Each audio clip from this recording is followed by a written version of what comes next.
as an actor that's still learning, as an actor that's sort of up and coming, this has got to be one of the greatest acting challenges, playing somebody, not a particularly likable character, but we still care very much about what happens to her, and it's all in the performance. The reason we feel that is because of the performance, and she just rides that line so perfectly. Just tell me about watching her get there, because that's a tough line. It's not about her getting there, it's about the person that she is, the performer that she is. She grew up in a household that hero worships Denzel, Gene Hackman, Al Pacino, Robert De Niro, and she's watching all these movies with me. And at around 18 or 19, she's like, why do men not have to play likable characters? Like, women always have to be, they're either like a witch or they're really nice, you know? And she's like, well, I want to play a character whose primary relationship is to themselves and work. Gene Hackman gets to do that. Why can't women do that? And that was her large motivation for tackling all the ugly aspects of Flannery O'Connor.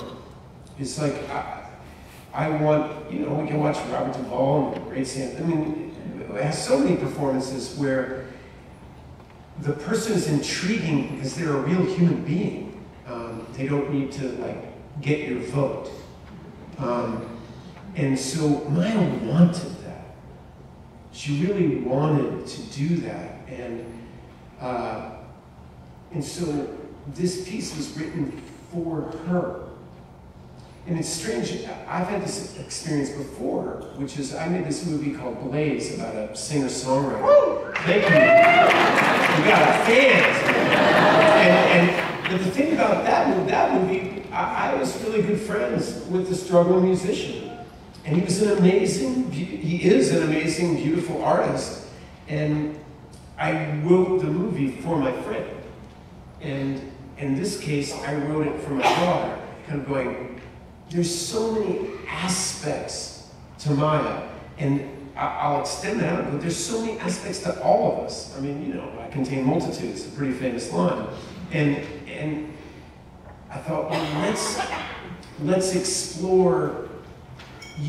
Flannery has a great line when she says, I never completely lose myself unless I'm writing, and strangely, I'll never more myself than when I'm writing.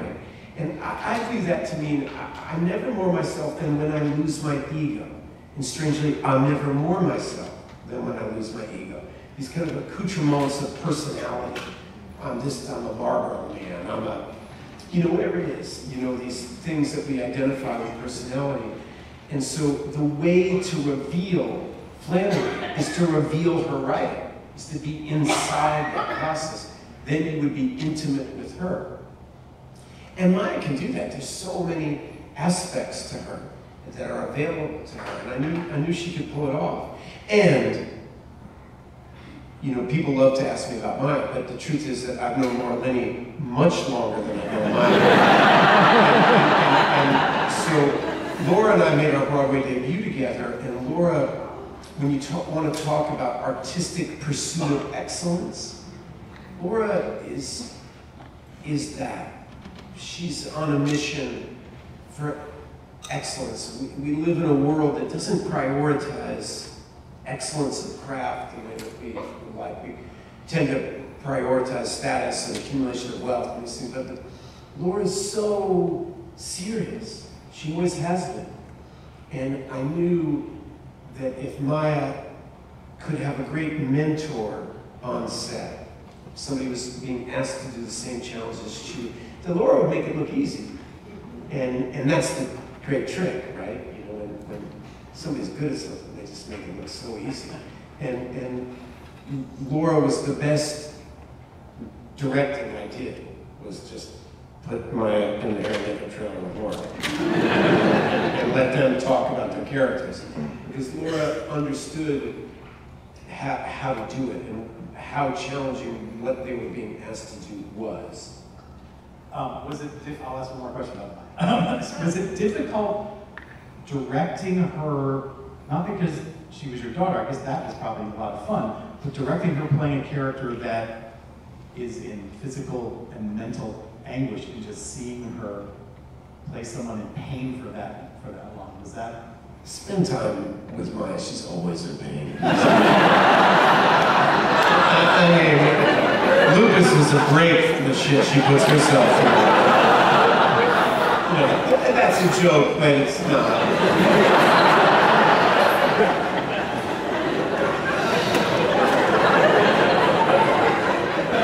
I wish she was here. She would say something like, "Oh, really?" She got me happy.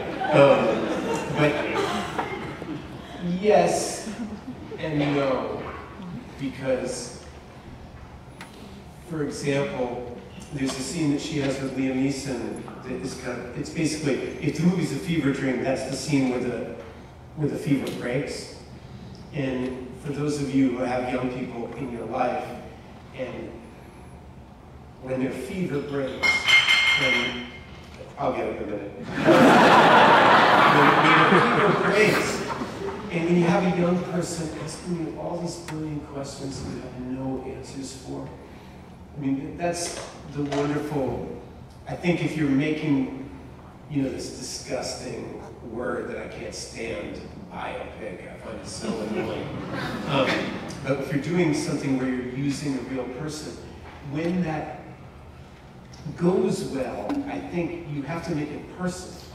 You have to, it's not, I'm not making a movie about her, I'm making a movie about our collective imagination's relationship to Flannery O'Connor. We're using her real life to engage with you about a dialogue that we're thinking about. You know, it's like a painting of somebody. It's not them. It's your artistic hit on how they made you feel. And that scene, Maya's so good in that scene. And that's so much of our life, of her coming to me with all these questions I just don't have any answers for. And you just want to say, I hear you. That's all I can say. I'm going to ask one more question, then we're going to throw it to you guys.